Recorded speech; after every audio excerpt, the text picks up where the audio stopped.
A bipartisan group of U.S. lawmakers traveled to Turks and Caicos to push for the release of those 5 Americans being held for having bullets in their bags. Tyler Winrich, Ryan Watson, Brian Hagerich, Sharita Greer, and Michael Lee Evans, all charged with having bullets and bringing them into the country in their bags, in their luggage. Again, none of these folks say it was intentional. Each of them could face up to 12 years in prison. Now, one of the 6 lawmakers who traveled to Turks and Caicos is Republican Representative Michael Cloud. He's with us right now. Thank you for making the time, as you've had a pretty packed travel schedule. But you got to see the mixed messages that the American public is getting here. We know that Oklahoma Senator Markwayne Mullin, he said the meetings showed no real path forward. And then you have John Fetterman saying he was optimistic that a resolution will be reached. So what was the interaction like from your perspective? What happened? Yeah. Well, I honestly, I wish the meetings would have gone better than they did. I expected them to show up with some sort of ideas for solutions. You know, they have separation of powers. They have a legislative branch, executive branch, similar to us. And so, but the meeting started with all the things they could not do. By the time we got to the end, we got to a point where they're like, okay, we realize this is an issue we have to work on. Certainly once we began to talk to them about the individual stories of these individuals who came across, you know, one on a Mother's Day trip. You know, we had a couple people from our district, they were arrested.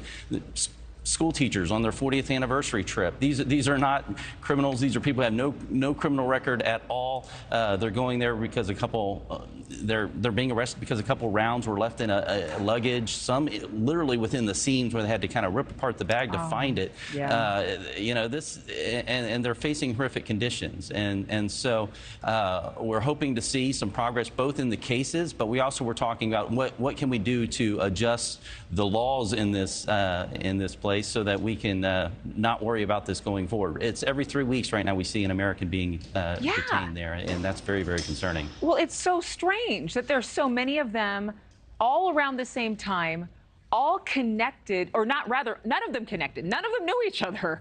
And each has to show that they have no criminal history, right? They have to present their case at their hearing and show that this is an exceptional situation, in hopes that maybe they get off with a fine. How confident are you that that could happen?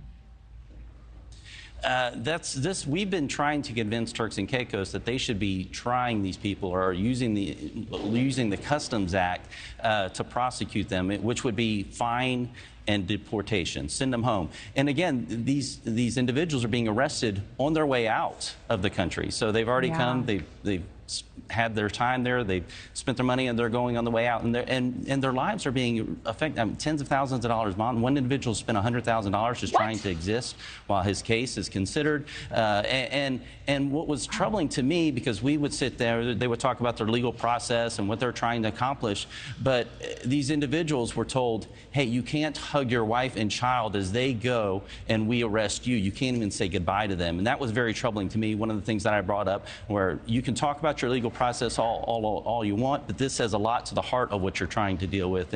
And so I think once they begin to hear the compelling case of these individuals, they realize that this is an issue that needs to be addressed. Our sense is this cannot be something that takes months. This needs to be addressed very urgently, and so that's what we're pressing for. I know we're out of time, Congressman, but real quickly, do you think there's some extortion involved here? You know, what I would say is Americans are not being treated like they should. Turks and Caicos needs to decide if they want Americans there or not. If not, let us know. We can help with that. If they want, you need to treat them with dignity and humanity. Yeah, especially as they are not criminals, and these were mistakes. Clearly, they had no guns on them. Congressman Michael Cloud. Exactly. There's no firing mechanism. That was my biggest thing. I'm like, there were no guns. It was just the bullets. Okay, what are they going to do? Yes, exactly. Yes, you know, they were trying to crack down on an issue they had with crime, but this is absolutely not that at all. There's no firing mechanism. I mean, it's absurd. Yeah. Well, thank you.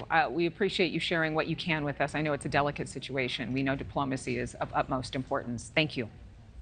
Thanks for watching, everybody. Go to joinnn.com to find NewsNation on your television provider. Also, don't forget to click that red subscribe button below to get more of NewsNation's fact-driven, unbiased coverage.